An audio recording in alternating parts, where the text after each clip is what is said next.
Welcome to news. We have news for you, people. Hello. Yeah. This is Kanpai News for the week commencing the 11th of December, 2022. Welcome. I am your host, Nasuth. I am joined as always by Xenogelion and MDRLOz. How are you boys this week? News. News. Did you say afraid? No, he said betrayed. No, he said afraid. Right. I'm gonna believe he said afraid now. I'm just that bot that just sits here to say random things, so it's fine. No. Loz is a legend. He saves our bacon. He did indeed. Shall we go ahead and get into the news? Yes. News. Right, so of the many stories to come out of this year's Games Awards, perhaps there's a lot. You know, if you're interested at all, go check out Game Awards because there's a lot of announcements that we're not going to cover. I'd like to nominate the Reformed Rabbi Bill Clinton. What? That is not in the news. That is not in the news, unfortunately. Perhaps the most relevant to our group is the news that Elden Ring took the award for Game of the Year. This is especially relevant because MDRLOz and I'm at least going to be participating. Are going to be doing a 24-hour Elden Ring charity stream. I mean, I'm at least going to be participating. What do you think I do? No, it's the three of us. It is a no. I mean, you two are definitely going to be there all 24 hours. I should be there all 24 hours, though. Yeah. No, you will be there all 24 hours. I will 100% be there all 24 hours. If not, you have to do another 24 hours. Yeah. Your time will restart if you give up halfway through. Yeah, that's fair enough. Fair enough. All right, you made a three of us joke, and have you watched that theme tune yet? Which theme tune? That's fine. If Naz hasn't watched it, he'll What? I don't know what he's referring to. Three? What? Just the three of us? What? No. Oh, I said last time. I'm sorry. More betrayal. What's next? More betrayal. Manga artist turns legislator Ken. Nasuth obscures the notes. Manga artist turned legislator Ken Akamatsu stood in opposition of the new invoice system. So my understanding, we had this on the news a little while ago. This was going to affect contractors and people doing things because of the way the tax system. Yeah, and it was going to be like mangaka and VTubers. Cool. In opposition of the new invoice system, but now it seems like he is unable to stop it. He has taken to Twitter saying that the hurdle is high for changing the law in a way that stops or delays the system from coming into effect. He is instead focusing his effort on fixing problems that arise after the new system goes into effect next October. They, however, reached a compromise that that will cap sales tax over 3 years to 20%. So at least that's something, I guess. But still, oof. Yeah, when the wheels of government turn slow, but when they do turn, you can't stop them. It's just oof. Yeah. Right. So Fujiko F. Fujio, the co-creator of Doraemon, will have 10 of his short sci-fi works adapted into live-action versions. The series will premiere in spring 2023, celebrating what would have been Fujio's 90th birthday. There will be, because he passed away recently. He did, earlier this year? Yeah. There will be a total of 12, each lasting 15 minutes in length, and will include the works like... You don't have to read these out if you don't want to, but there is... I don't... How do you pronounce a U with a dash over it? Ryu, it's like a imagine two U's there. Ryu Katsuki. Okay. Right. About a world infested with viruses that turn people into vampires. Kinuo no Oro wa Kyoyo no Teki. Or, damn, I should have just read the English one. Yesterday's Me is Today's Enemy, about a manga artist who uses time travel for a deadline. Oh, that sounds like fun. That genuinely does. Telepathy, about a person who can hear thoughts thanks to a mysterious fruit. So they ate the telepathy gum fruit? I can't remember what they called them. Devil fruit. Yeah, devil fruit. Retirement Age, about an elderly person in the future dealing with food shortage, and Mephisto Sanke, about a man who makes a trade deal with the devil over his soul. They all sound really interesting. Any successful YouTuber. Yeah. Obviously, animated would probably be more interesting, but I think they could do a decent job with live action. I'd be interested.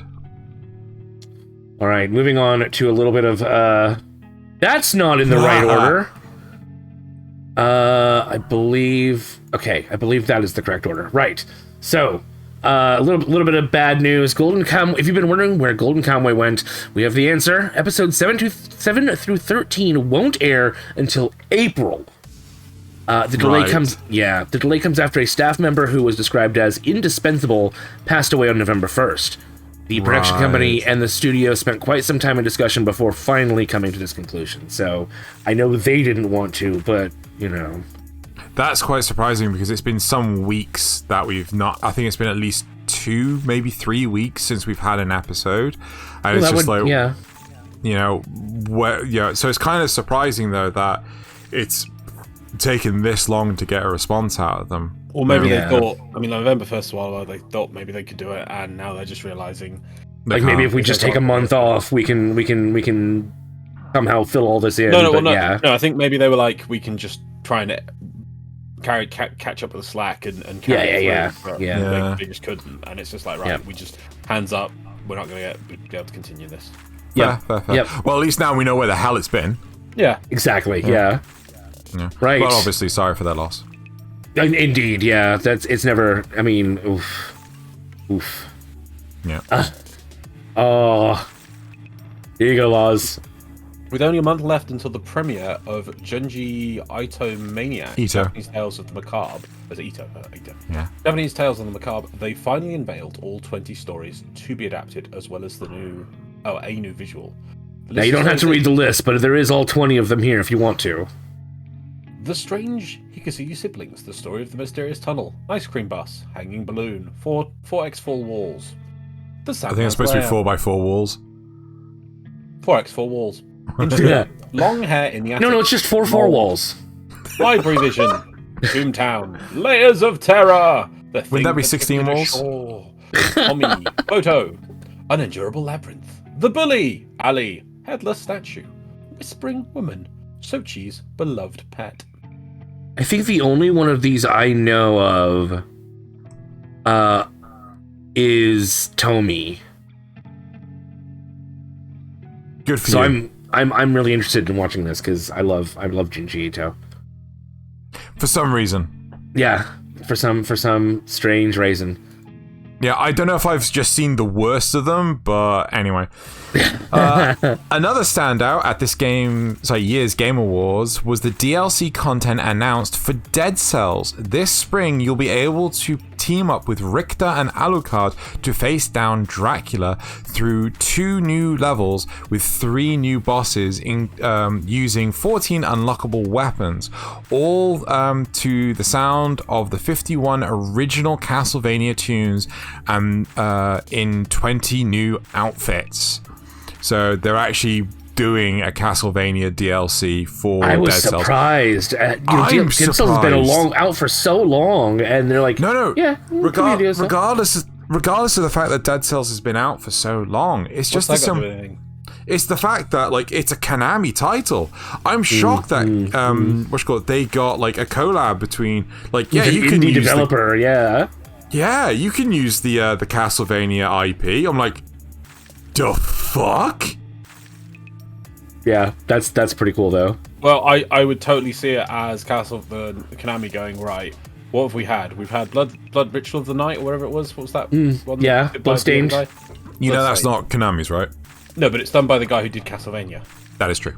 Yeah, and so they're like, oh, are we making a new Castlevania game? What, make a game based on all the IPs we're sitting on? We don't know how to do that anymore. We just make Pachinko machines. And they're like, God damn it, that person's stealing our market share. Hey, there's this game, which is kind of completely separate from us and kind of does the same thing, and it's really popular. It's been going for a while, it keeps getting DLC. And they'll pay us money, and they just want to borrow some Castlevania stuff? Wait, so we get free market share, we get to make a pseudo Castlevania edition game thing that competes with that without doing any work and just getting a pile of money? Yeah. Give us the money. Yeah. I can't remember if Dead Cells actually has a collaboration with Ritual by Night. Sorry, Bloodstained. But if it does, it doesn't, it should. No, it won't though. I bet you that would be because I would bet you big money Konami will have put it in the deal that they don't have it. That's why they're having this. Maybe. You might be like, oh, why not? It's like, no, you don't. No, I get that. No, I do get that. Yeah. But at the same time, this is all cutscene stuff, isn't it? This is no. No, it's a cinematic. Yeah, they do every expansion for Dead Cells. They make it cinematic. Yeah. You got Richter and Dracula. Yep. All right. Cool.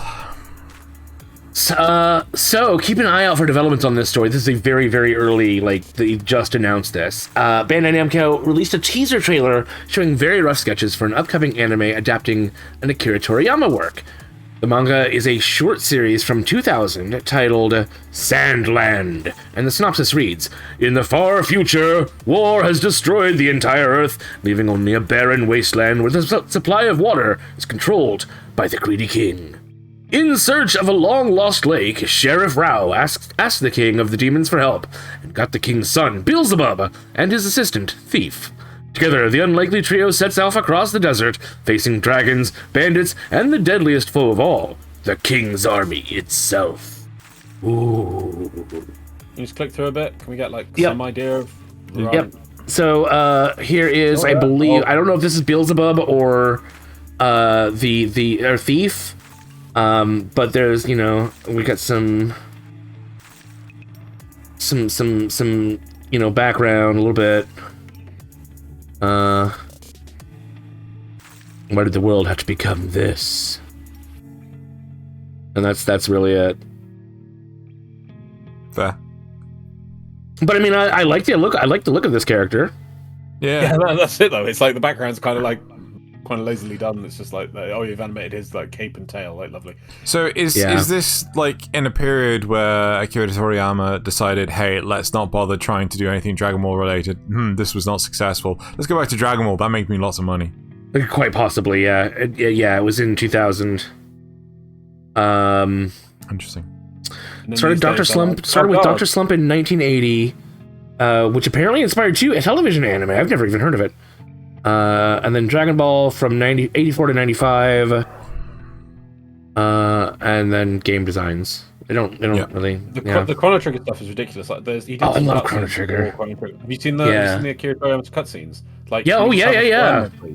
The entire game made into a series. It's like, seeing as they don't do anything with the Chrono Trigger franchise. It doesn't even do collabs with other things. Like, you think app games love doing collabs with things. For instance, Pirates Brave Extra at the moment just did a Chrono Cross one, then they just went into a Nier Automata one, and then just this last week they're now doing a Xenogears one. Yeah, the only thing they've done with Chrono Trigger is what they did. They made the remake of the PS1, PS2 remake with the actual fully CGI cutscenes. Yes, yeah, but they're not CGI. That's about it. No, they're animated. Was that the one with animated? Okay, yes. It was FF6 that had CGI cutscenes. Yes. Yeah. But then the only thing I remember about those is that every time you wanted to go to the menu, the disc had to spin up and you had to wait for it to go to the menu. And then when you wanted to go back to the game, you had to wait for the disc to spin back up and go back to the game. And it's like, if you're playing this on cartridge, it's instant. Why? This is terrible. But then they brought it to, I think, DS and... Yeah. Oh, did they? I didn't know that. It is a mobile, but I think that's a bad version of it. But it's really annoying. But I assume there's some rights issue why it doesn't do collabs with stuff. Yeah, probably. Yeah, and then also on the other Toriyama one on that list is Dragon Quest stuff, and that gets collabs all over the place. Yep. Oh. Yep. Dragon Quest also got animes, hasn't it? Yep. Yes. Several. But Chrono Trigger just sits there. I don't know why. There was also a guy who was actually making a Chrono Trigger version for... I know, sorry to go to Chrono Trigger, but I love that game. Some guy was actually making a 3D Chrono Trigger for GameCube on his own. Didn't get shut down. Yeah, he released some stuff of it, and it looked freaking amazing, and then it just got cease and desisted. Oh yeah, Nintendo's great about that. With this license. So ridiculous. Well, do you remember? There was this guy that came up with a 3D Sonic, and it was conceptual stuff because so many 3D Sonics out there just suck. Oh yeah. And it very much inspired from the original designs of Sonic from the Sega Mega Drive or Genesis if you're from America, and it got shut down because they were working on Sonic Forces, which is like the biggest waste of space for a Sonic game ever. Fantastic. Yep. Right, should we move on? Yes. Madhouse announced it's producing a new sci-fi anime based on the manga Kiryu Yamada's Anno Idechi, or the genes of AI, yeah, Al. Genes of Al. With a surprisingly fleshed out trailer already out on the official website for being just announced. The anime reunites much of the staff from Police in a Pod, as well as Chief Animation Director Takashi Okama from Witch from Mercury, to Slop the Streets. Set in the near future, where nearly 10% of the population are humanoids, human-like robotic artificial life. Humanoids are accepted as a matter of fact in society, yet they suffer from their own problems and sicknesses. The story centers on the human Hikaru Sudo, who is a doctor specializing on humanoids. So we got a humanoid doctor who is, I guess, a human. Oh my god, I really need to live this in like a incognito browser. Not that I mind you seeing my YouTube recommendations, it's just, you know. Some of it's just a little, not safe for work. Yeah, 100%. But like, look how much of this is already animated out. Yeah. It's not like stills, it's not just like, you know, heavy amounts of text and... Yeah. Yeah, it doesn't feel like it's going to be like a series which 6 episodes in has production issues. It feels like it's probably already being released. Yeah. Anyway, yeah. Yep. Noise. There's your characters. Yeah. Something about AIs. Yeah, I always love the idea of you know, the whole divide between human and AI. Cool. I feel why Nasuth? I had to spread everything out, okay? Loz, do you want this one? Loz, do you want it? No, it's fine. You can have the next one. I just don't get how Nasuth puts, like, if the's a Nier Automata one, you know he's going to go the extra effort to make sure it's a Xeno. Oh, look, he gave it to you, didn't he? Xeno. Right, okay. At this year's Comic-Con, you can take a journey back to 1993 with the official reprint of the Doujinshi. Okay, Mobile Suit Gundam Char's Counterattack Fan Club, edited by legendary creator Hidaeki Anno. What? I'm reading these. Anno's Evangelion. Yeah. Okay. This is a Doujinshi. Do you know what a Doujinshi is? Well, yeah, it's the fan works, isn't it? Yes.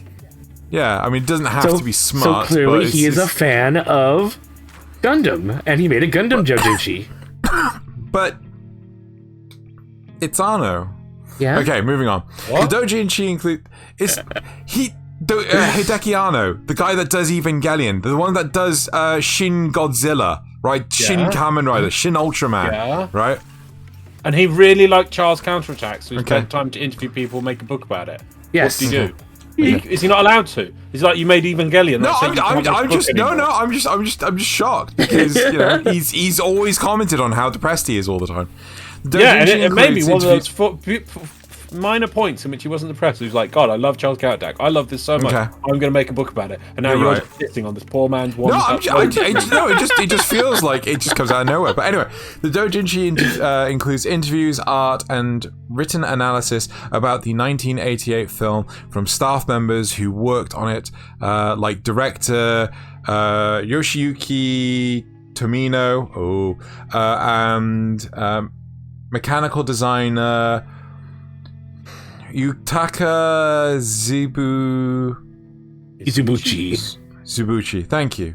Zubuchi, as well as fans of the industry like Ghost in the Shell director Mamoru Oshii, Revolutionary Girl Utena director Kunihiko Ikuhara, Studio Ghibli co-founder Toshi Suzuki, Gundam Gainax founder Hiroyuki Yamaga, and Mobile Police Pat Labor manga creator Misami Yuki.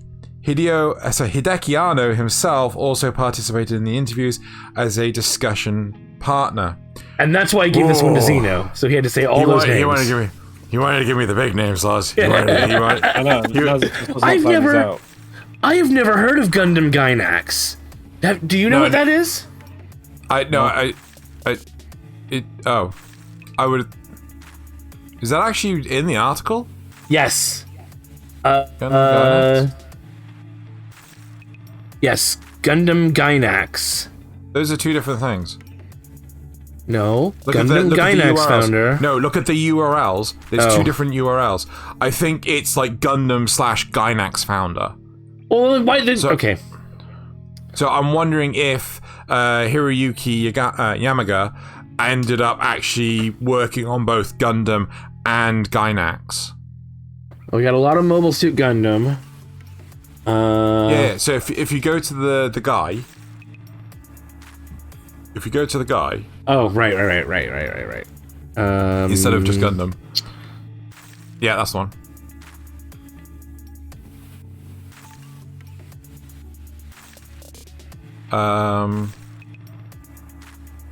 Gunbuster, Gundam there, you got Ava. one in the pocket. Oh yeah, yep. Okay, so yeah, I guess he has done work on both of them. Interesting. Well, I mean, I wouldn't necessarily count one Gundam thing. Okay, fine. All right.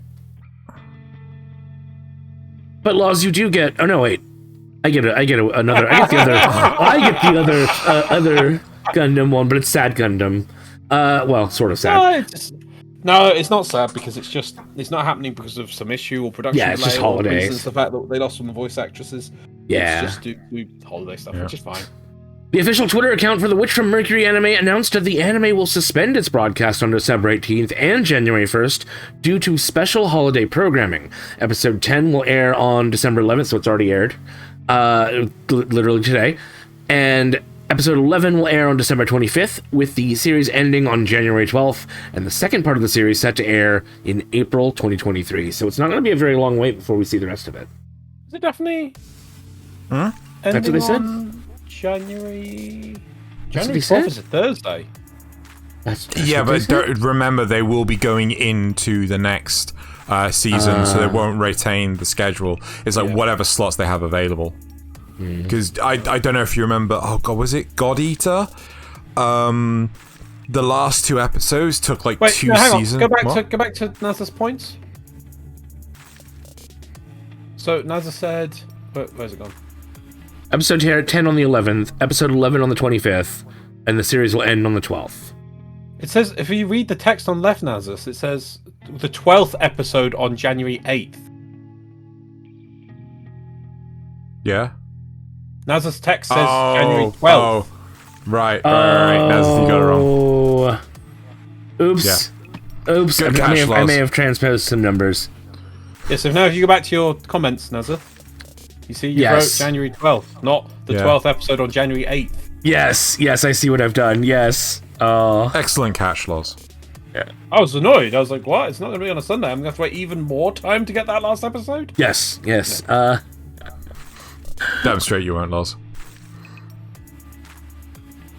Right. The Demon Slayer anime will be returning in April with the Swordsmith's Village arc. There will also be an event called there will also be an event called the World Tour Screenings, Demon Slayer, The Upper Ranks, and Onward to the Swordsmith Village, where they will show episodes 11, 10, and 11 of the Entertainment District arc, followed by the 1 hour premiere of the Swordsmith's Village arc. Director Haru Sotozaki, character designer and chief animated director Akira Matsushima, the animation studio Ufotable, and the main cast are all returning for the new arc. There you go. Have you two watched? Oh, I don't know if Naz has even watched any of them. No, I haven't. But... I have watched. I watched the first season. Is it 2 seasons before? No, it's a long season. It's a long season before Mugen. Yeah, so I watched season 1, but I haven't really watched any of season 2. Right. Or the movie. Loz, have you seen season 2? No. Okay, fair enough. That just completely deflates the wind out of my questions. So cool. Right, should we? So these are the dates if you want to see the screenings. February 18th in Los Angeles, United States and Canada, March 3rd in over 1,700 theaters, and then the rest of the world that doesn't matter to us. Yeah, I mean, let's take a note there. I'm pretty sure it said UK, screw you. So Yeah, United States and Canada, no UK. Wow. Berlin, Paris gets it though. So I mean. It's fine. UK doesn't exist anymore. It's not a thing. So I copy the news down exactly as it is written, but we can skip this story if you want. No. Nasuth like big butts and he cannot lie. You other brothers can't deny that when a girl walks in with a itty bitty waist and a round thing in your face, you get sprung. Want to pull up though. No, tough? Tough. Why did I say tough? Tough. Because you noticed that butt was stuffed. There you go. Very important news. Okay, can we actually have some kind of... Is there any translation to that? Or no, it's literally just from Baby Got Back by Sir Mix-a-Lot. So did Gumby troll us? Or did I say... So we were both working on the news at the same time, and I scrolled down a bit and noticed that he'd put in Nasuth likes big butts, and so I responded with the next slide, and then it just kind of continued. Okay, next story. Professional. Do you want to take this one, Zeno? Since I yes, stole that. I do want to take this one because that happened. Right, this is the second time Yuji Naka has been arrested. Oh dear God, this story's right. Has been arrested in a month for insider trading. This time linked to the Final Fantasy series. Yuji and Taisuke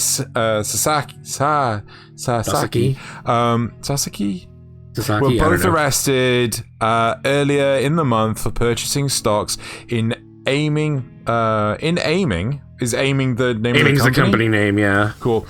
When they found out they were making Dragon Quest Tact, they've both been arrested after it was found out that they had purchased and sold stock in A-Team around the time that Final Fantasy VII: The First Soldier was going to be produced by them. Yep. So, yep. I think that game's getting cancelled though. That's so stupid. Is it? Yeah, The First Soldier. It's the Battle Royale app game. It's already been cancelled. Oh, wow. That's what that was. Oh, yeah. That was crazy, though, because, it's not been a year yet, has it? It's just, No. Oh, God. But it was stupid. Oh, we've got a group of fans for a IP. What is it? Oh, it's a Japanese RPG. What should we give them? Battle Royales are popular. Let's make a Battle Royale on a phone. Yeah. Why? Because they can, Laws. Because they can. No. They do not stop to think if they should. They just do. I mean, I'm all for changing things up. Like you wouldn't think necessarily that Final Fantasy would translate to a turn-based tactical game, but it worked out pretty well. No, but at the same time, wait, didn't Final Fantasy start off turn-based? Yes. No, but as a tactical, tactics. Like Final Fantasy Tactics. I don't know what. It's a grid board like chess. Yeah. It's an actual But the thing is, Final Fantasy, the problem with The First Soldier is they could have done, and other Final Fantasy app games have done this, a PC port that connected in, because you want that for a battle royale of a third-person action game. My understanding was they were working on that because I remember it never got released. Ah, maybe they can't because I remember what's his name? Silverlight was aiming to play it and everything. I don't know if he was trying to emulate it, but yeah, I thought they were also making it region only available, and it's just oh yeah, we're only releasing it to Oceania first, and then we'll consider the rest of the world. And it's just what are you doing? Yeah. Yep. What are you doing? Right. That will do it for the news this week then. Stay tuned for anything else to add? Kanpai Cast? Yeah, stay tuned for Kanpai Cast. And we'll see you guys next week. Don't forget, Nasuth likes big butts. Always important. Very, very important. Keep that in mind until we see you again. Newsworthy.